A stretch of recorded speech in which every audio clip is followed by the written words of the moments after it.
Alright folks, I'm at the Cholula Pyramid. It is the largest pyramid by volume in the world, and what's behind me is just a corner. I can't even catch the whole thing on camera. Okay, this is the Cholula Pyramid. It is by volume the largest monument ever constructed in the world.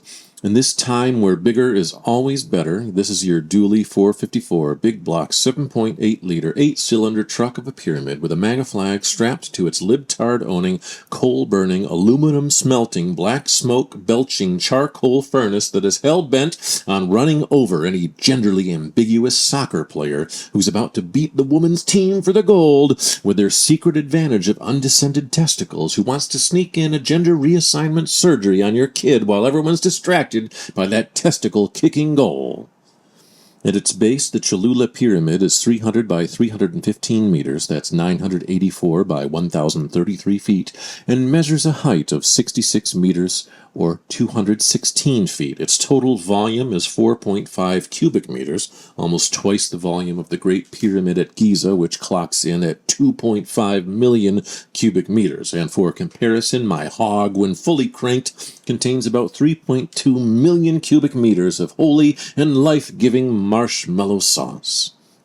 The Cholula Pyramid is believed to be a temple devoted to the god Quetzalcoatl, and it is primarily built and decorated in the Teotihuacan style, but many cultures contributed to its construction over time.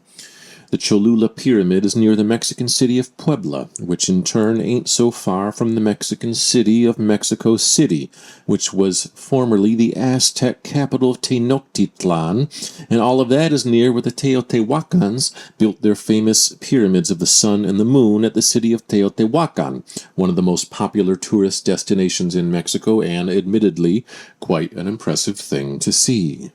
The area around Cholula has been occupied for thousands of years, with construction of the pyramid beginning around 300 BC, and at its peak, the pyramid was the centerpiece of a city that, with a population of 100,000, was the second largest city of pre-Hispanic Mexico. Its current name of Cholula is derived from its final indigenous name of Choloyan, though for many years it was called Tlachihualtepetl, or Artificial Hill. It is so old of a place that even the pre-Columbian indigenous didn't refer to it as a pyramid, but as a hill, it having decomposed and fallen into ruin long before the arrival of the conquistadores. I wonder if we'll call the Empire State Building God's penis in the latter years of our Trumpian idiocracy when Russo-Chinese conquerors arrive to settle our soon-to-be barren lands. But yeah, the thing about this place is all these different people contributed to it, so this can't be called one culture. The area was started by some kind of unknown people. Some proto-Olmecs came in, built a pyramid. Then the Teotihuacans came in, built a pyramid over that. This thing is a collaboration over the course of thousands of years, layers upon layers added, up until the Toltecs using this site. And then the Spaniards using it as well when they conquered the area, stripped the stone, and then made this massive cathedral that's still used to this day, that's sitting on top. Cholula was constructed gradually, in the form of additions and renovations being added with each subsequent generation's rule of the territory over the course of around 1,000 years, and thusly cannot be specifically attributed to any one culture or peoples.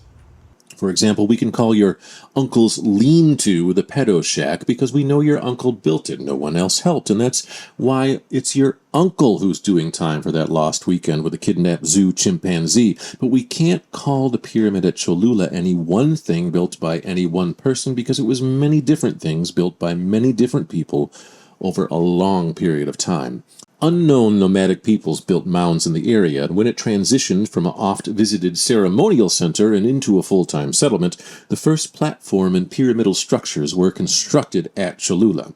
As I said earlier, these pyramids represent the Teotihuacan style, so it was perhaps a Proto-Teotihuacan culture who built them. But also the Teotihuacan style doesn't necessarily mean the Teotihuacan people built it, because the contemporaneous city of Teotihuacan was kind of a New York City melting pot of Mesoamerica, comprising many different peoples and cultures. So rather than Teotihuacans coming to the area to build a pyramid, it could just be that the people familiar with Teotihuacan or people who lived at Teotihuacan adopted the style. Again, using your uncle's pedo shack as an example, I know he built it to look like an imperial Chinese palace, but just because it looks like a Chinese palace doesn't hide the fact that it's sitting in a swamp in Florida. And how long is it till he gets out of prison again? I need to hide my chimpanzees.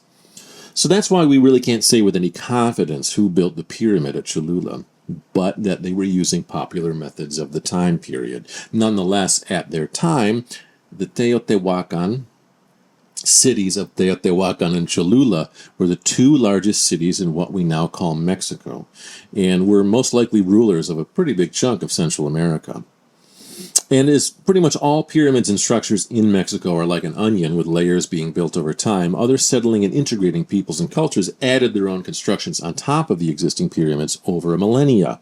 This repeated process over time is why the pyramid at Cholula is so damn big, layer upon layer being added like how an onion grows, and the sheer mass of the spot getting as swollen as my dick gets when I see an Instagram girl flash her labia.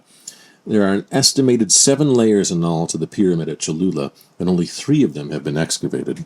Of the various people who've lived at Cholula and contributed to its architecture, some notables are the Teotihuacan, the Toltec Xiquimenca, the Olmec Xicalanga, the Choloyan, and even though construction had long since ceased and the main pyramid was long abandoned, the city was incorporated into the ruling Aztec Empire and was as such during the Spanish arrival.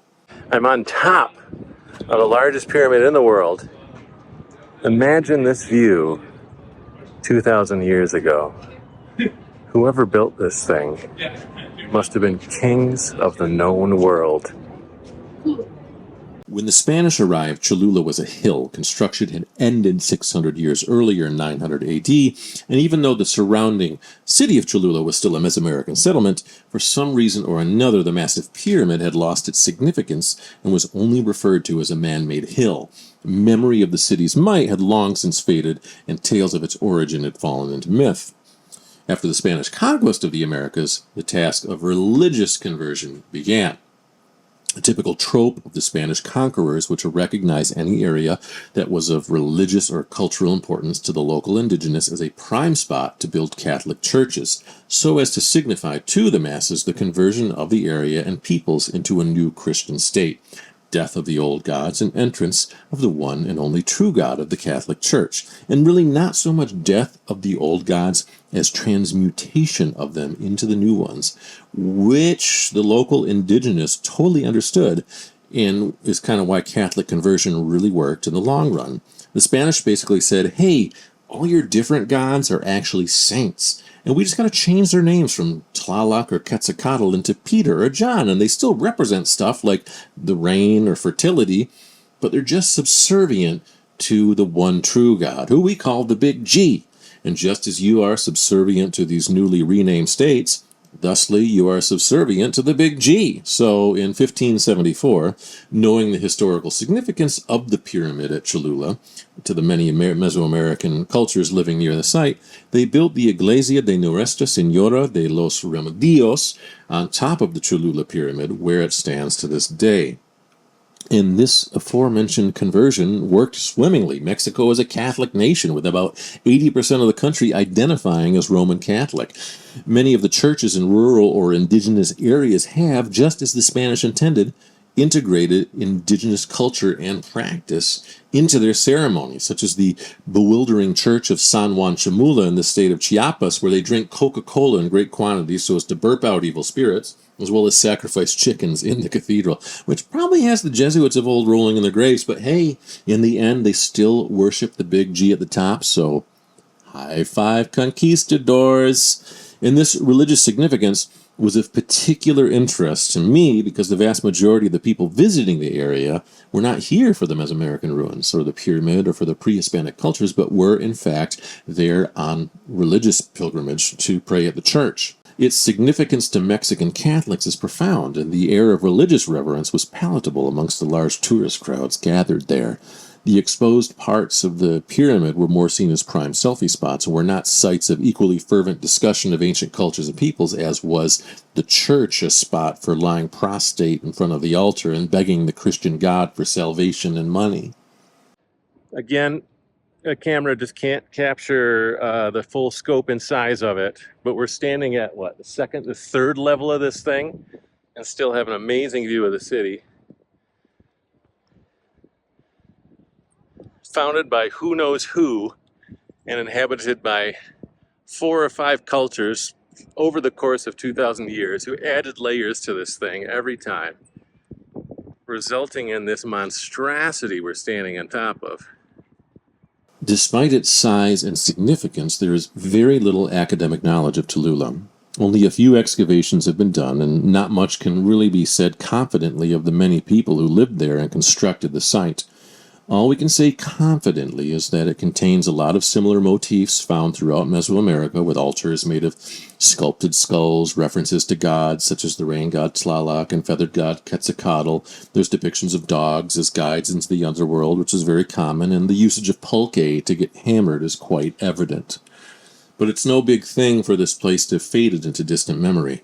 I think that's kind of what happens if you occupy a city for 2,000 years and going, with the arrival of each culture, with each ideology and methodology being added onto the people's culture and idioms, obscuring the old gods and traditions, just like layers and layers of stone were getting added to the pyramids, burying the old structures from their perception and purview.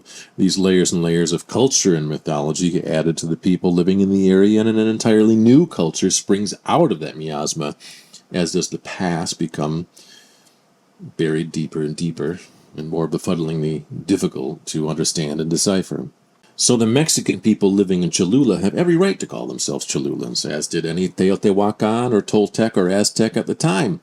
It is every bit Cholulan as it is Mexican. The area today has scant few traditions that survive from the pre-colonial times, but the blood of those people still courses through the modern inhabitants' veins, just like the goo of your pedo uncle is coursing through his main vein and dripping out of a chimpanzee's asshole. Okay, so what you see here is different layers in the stages of the construction, and now the prime reason for coming here is to be able to go inside, because there's tunnels going through where you can see each layer of the pyramid. But of course, the tunnels are closed because it's been 3 years since the pandemic. They'll still take your money to enter the site, but you can't go inside. But here's a little taste of what's underneath this massive earthen hill, which is 7 layers of stone pyramids. We're looking at the exterior of the 5th building constructed here. And pulque. Did you hear me mention pulque? Pulque is the Mesoamerican pre-Hispanic beer, and it's awesome. Essentially, they would score the leaves of the agave cactus, and sap would drip down the leaves and into the hollow center. And that sap was collected daily. That sap was gathered into barrels where it was left to ferment. The first ferment was a short ferment. They scooped a bit off the top, and they called that agua miel, a sweet cactus wine. The next and longer batches of ferment are pulque, sweet pulque. If you haven't had it, imagine a glass of sweet and sour snot that has a hint of blue cheese funk that you need to drink 2 or 3 liters of really fast to get drunk off, because it has about a 2 to 3% alcohol by volume. And it's seriously good. It's hydrating and probiotic. If you spend a night at the bar with pulque, you are not going to come out of it with the typical dehydrated hangover that comes from the rubbing alcohol we consume. You're going to come out of it with soft skin, thanks to the gallons of aloe vera you just consumed, and you'll also be pissing out a liter every hour on the hour. For those who can't handle the taste of it in its pure form, it's quite common to use fruits and vegetables to add sweetness and mask the funk. Popular varieties are guava, maracuya, tomato, avocado, and peanut. After trekking the Cholula Pyramid, a friend I'd met on the tour bus and I headed to the sea of taco stands surrounding the site and enjoyed a nice hydrating boost of pulque to match the much-needed proteins of tacos al pastor. It was a perfect rehab after a hike up and around one of the largest pyramids in the world. Entertainment is what I need.